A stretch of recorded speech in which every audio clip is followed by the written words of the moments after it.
مشاهدينا في كل مكان، أسعد الله مساءكم أينما كنتم بكل خير. نشرة الأخبار نقدمها لكم من تلفزيون دولة إريتريا، نستهلها بالعناوين.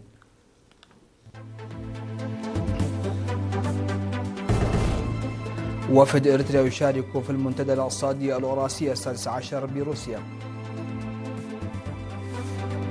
إحياء اليوم العالمي لمكافحة الملاريا على مستوى الإقليم.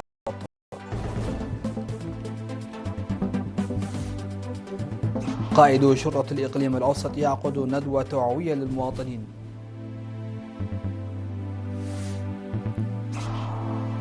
ترامب يلقي زيارة مبعوثيه، وبزشكيان يرفض التفاوض تحت التهديد. معطل وزير الدفاع مالي في قلب باماكو في هجوم بسيارة مفخخة. و7 قتلى في تفجير عبوة ناسفة في جنوب غرب كولومبيا.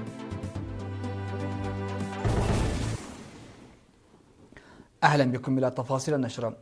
يشارك وفد إريتريا برئاسة سفيرها لدى روسيا الاتحادية السيد بيتروس تسقاي في أعمال المنتدى الاقتصادي الأوراسي السادس عشر الذي عقد في مدينة يكاترينبورغ خلال الفترة من 20 إلى 22 من أبريل. ونظم المنتدى بالتعاون بين وزارة التعليم والعلوم في روسيا وجامعة الأورال للاقتصاد وإدارة مدينة يكاترينبورغ، حيث ركز على تعزيز دور طلبة الجامعات والباحثين الشباب إلى جانب توسيع آفاق التعاون العلمي والأكاديمي بين المؤسسات التعليمية على المستوى الدولي.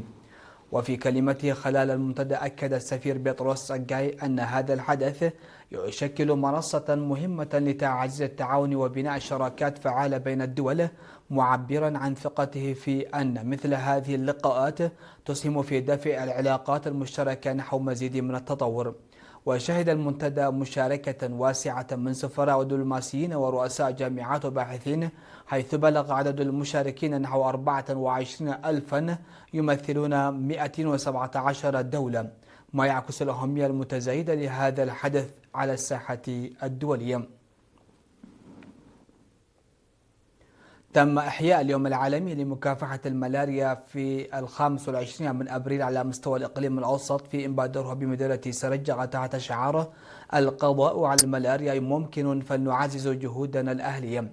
وفي المناسبة أوضحت ممثلة إدارة مديرية سرجة السيدة هيمان ولد قرقش أن الجهود المبذولة في مجال مكافحة الملاريا أسفرت عن انخفاض ملحوظ في معدلات الإصابة على مستوى الإقليم، مشيرة إلى أهمية الاستمرار في تنفيذ البرامج الوقائية والعلاجية. من جانبها أكد مسؤول وحدة مكافحة ومتابعة الملاريا بفرع الصحة السيد كبر أبتسفا ميكائيل، أوضح أن القضاء على المرض يعد هدفا عالميا ضمن خطة تمتد من عام 2016 حتى 2030، لافتا في أن إريتريا شرعت منذ عام 2017 في تنفيذ برامج مكثفة في هذا المجال، مشددا على أن تحقيق هدف الوصول إلى 0 إصابات يتطلب تعزيز التعاون بين كافة فئات المجتمع والشركاء. وفي ختام الفعالية قدم مسؤولو المرافق الصحية وممثلو الصحة في المجتمعات المحلية تقارير حول الأنشطة المنفذة في مجال الوقاية من الملاريا، خاصة ما يتعلق بالتوعية والرش وتوزيع الناموسيات. يذكر أن اليوم العالمي لمكافحة الملاريا أحيي هذا العام للمرة 19 على المستويين العالمي والوطني. عقد قائد شرطة الإقليم الأوسط المقدم جرماي جبر ميكائيل في 23 من أبريل ندوة توعوية استهدفت سكان مديريات وسط المدينة جزباندا وأربعة أسمرة. وتركزت الندوة على أنشطة الشرطة وسبل الوقاية من الجريمة، إضافة إلى الجرائم المرتبطة بالشباب، حيث تم تقديم عرض تفصيلي مدعوم بالبيانات حول معدلات الجريمة والمخالفات المسجلة على مستوى الإقليم، بما في ذلك حوادث المرور وتداعياتها. وأوضح قائد الشرطة بالإقليم الأوسط أن فعالية العمل الشرطي تعتمد بشكل أساسي على تعاون المجتمع، مؤكدا أن غياب هذا التعاون يحد من قدرة الأجهزة الأمنية على أداء مهامها بكفاءة، وداعيا المواطنين إلى تعزيز الشراكة مع الشرطة في حفظ الأمن. وأشار إلى أن 97 قضية جنائية من العام الماضي و9 قضايا خلال الربع الأول من عام 2026 قد تم كشفها بفضل الجهود المكثفة لأجهزة التحري وتعاون المواطنين، وتم تعظيم المتورطين فيها إلى العدالة. من جهتهم دعا المشاركون إلى تنظيم مثل هذه الندوات بشكل دوري، وتشديد الرقابة على المخالفات التي يرتكبها بعض سائقي الدراجات، وتعزيز دور شرطة المرور إلى جانب تطبيق عقوبات قانونية رادعة بحق المخالفين.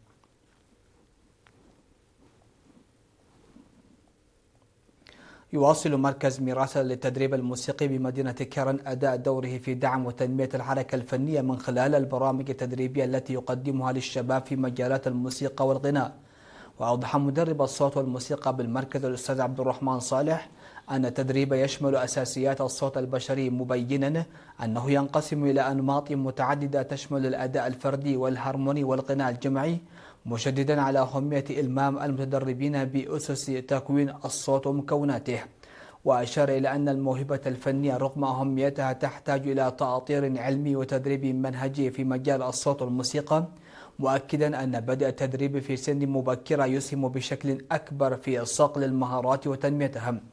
وفي السياق ذاته أكدت مديرة المركز الشابة سالينا حقوس أن البرامج التدريبية تشمل مجالات متعددة منها الغناء والعزف على الآلات الموسيقية والتلحين والدراما وتشكيل الفرق الموسيقية، لافتة إلى أن مخرجات هذه البرامج حققت نتائج مشجعة.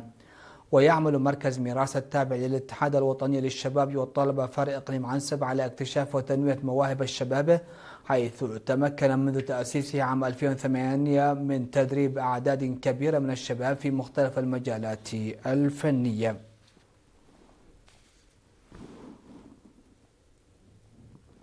تم تنظيم فعالية تسلط الضوء على مادة الرياضيات في عد قعدات بمدينة قال نفع تحت شعار الرياضيات بالتطبيق في 25 من أبريل وسط مشاركة واسعة. وفي المناسبة أوضح مسؤول التعليم بالمديرية الأستاذ دانيال سلمون أن مادة الرياضيات تعد أساسا لحل مختلف التحديات وتسهم في تعزيز الثقة بالنفس لدى الطلبة، مشيرا إلى ضرورة تصحيح المفاهيم الخاطئة السائدة حول صعوبة هذه المادة. كما تم خلال الفعالية تقديم عرض تناول الأنشطة المنفذة خلال السنوات الثلاث الماضية في مجال أندية الرياضيات، مع استعراض أبرز النجاحات المحققة والتحديات التي واجهت العملية التعليمية في هذا المجال. من جانبه أكد مسؤول فرع التعليم بالإقليم الأوسط الأستاذ بلاي هبت جابر أن الجهود التي بذلتها مديرية قال نفع في تطوير تعليم الرياضيات بدأت تحقق نتائج مشجعة، داعيا إلى مواصلة العمل لتعزيز جودة التعليم. وفي ختام الفعالية تم تكريم الطلبة المتفوقين الذين حققوا نتائج كاملة في مادة الرياضيات خلال الفصل الدراسي الأول من العام الدراسي 2025-2026، إلى جانب تكريم عدد من المعلمين المتميزين تقديرا لجهودهم.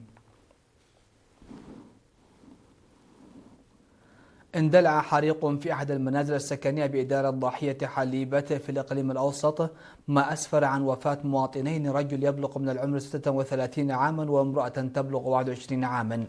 ووقع الحادث اليوم عند نحو الساعة 12:15 ظهرا، حيث تمت السيطرة على الحريق خلال أقل من نصف ساعة. كما أصيبت أم و4 أطفال بحالات اختناق نتيجة استنشاق الدخان، وتم نقلهم إلى مستشفى أروتا لتلقي العلاج اللازم.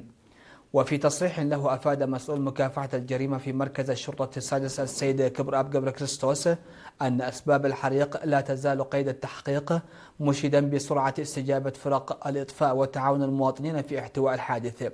من جانبها دعت فرق الإطفاء المواطنين إلى توخي الحذر عند استخدام مصادر النار في حياتهم اليومية، وتجنب تخزين المواد القابلة للاستشعال داخل المنازل للحد من مخاطر اندلاع الحريق. مشاهدينا، كانت هذه حصيلة الأنباء. حل فاصل قصير ومن ثم نعود لمتابعة الأنباء على الصعيد العالمي.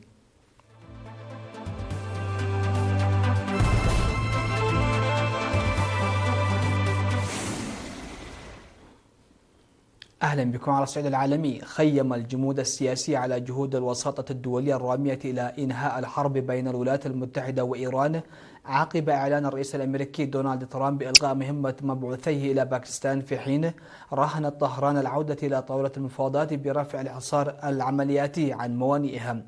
وفي مسقط استقبل سلطان عمان هيثم بن طارق آل سعيد وزير الخارجية الإيراني عباس عراقجي. ووفق وكالة الأنباء العلمانية بحث الجانبان جهود الوساطة لإنهاء النزاعات الإقليمية، إذ شدد السلطان على ضرورة التوصل إلى حلول سياسية مستدامة للحد من تداعيات الأزمة على المنطقة. وفي هذا السياق أفادت وكالة الأنباء الإيرانية بأن عراقجي سيعاود زيارة العاصمة الباكستانية إسلام أباد بعد انتهاء زيارته للعاصمة العمانية مسقط. وفي واشنطن أعلن الرئيس الأمريكي دونالد ترامب بإلغاء زيارة مبعوثيه ستيف ويتكوف وجاريز كوشنر لإسلام أباد. في السياق ذاته نقلت وكالة أسوشيتد بريس عن مسؤولين باكستانيين أن محادثات وقف إطلاق النار بين واشنطن وطهران قائمة رغم تصاعد التوتر بين الجانبين.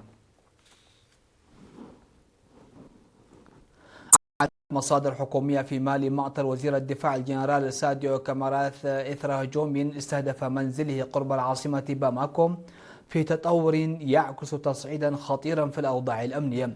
وذكرت وكالة فرانس بريس أن الهجوم وقع بينما أفادت صحيفة لوفيغارو نقلا عن مصادر مطلعة بأن الوزير قتل برفقة عدد من أفراد عائلته إثر هجوم بسيارة مفخخة استهدف مقر إقامته داخل القاعدة العسكرية في كاتي، ما أدى إلى تدمير المبنى بشكل شبه كامل. ميدانيا أفاد شاهد لرويترز بسماع دوي إطلاق نار متواصل في بلدة كاتي قرب باماكو، ما يشير إلى استمرار القتال اليوم الثاني رغم إعلان الجيش فرض السيطرة.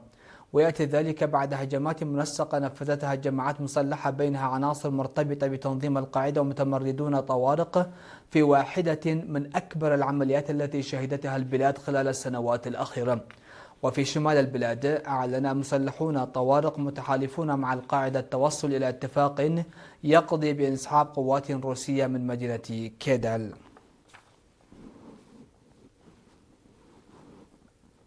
قتل 7 أشخاص وجرح أكثر من 20 بتفجير عبوة ناسفة في منطقة بجنوب غرب كولومبيا تشهد اضطرابات، وفق ما أعلن مسؤول محلي في سياق من أعمال العنف قبل الانتخابات الرئاسية المقررة الشهر المقبل.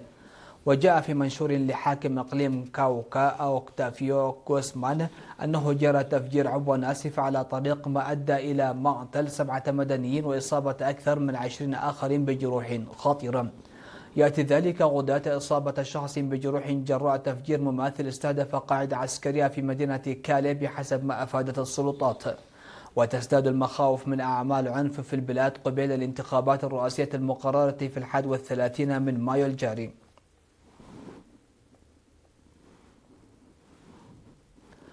ذكرت وكالات أنباء روسية أن وزير الدفاع أندري بيلسوف التقى مع الزعيم الكوري الشمالي كيم جون أون في بيونغ يانغ. وقال بيلسوف إنه اتفق مع المسؤولين الكوريين الشماليين على وضع التعاون العسكري على أساس مستقر وطويل الأمد، وتوقيع خطة تعاون للفترة من 2027 إلى 2031 في وقت لاحق من هذا العام. واجتمع زعيم كوريا الشمالية والرئيس الروسي في يونيو 2024 ووقع معاهدة استراتيجية شاملة تتضمن اتفاقية دفاع مشترك. وشهدت العلاقات الدبلوماسية والعسكرية بين البلدين تطورا سريعا منذ عام 2023.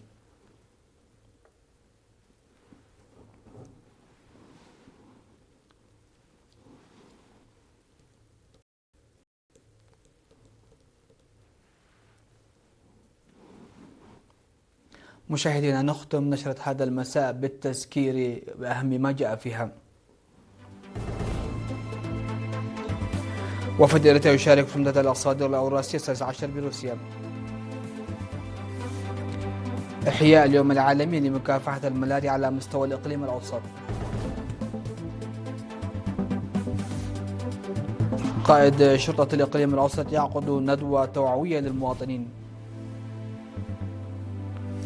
ترامب يلقي زيارة مبعوثيه وبزشكيان يرفض التفاوض تحت التهديد.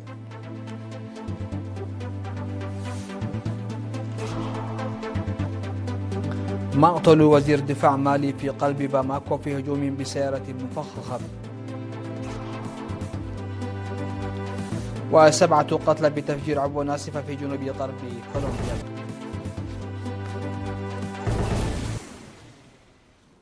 سادتي سيداتي، هكذا نكون قد وصلنا وإياكم إلى نهاية نشرة هذا المساء. هذه تحيات الفريق العامل. شكرا لحسن الاستماع ودمتم في أمان الله.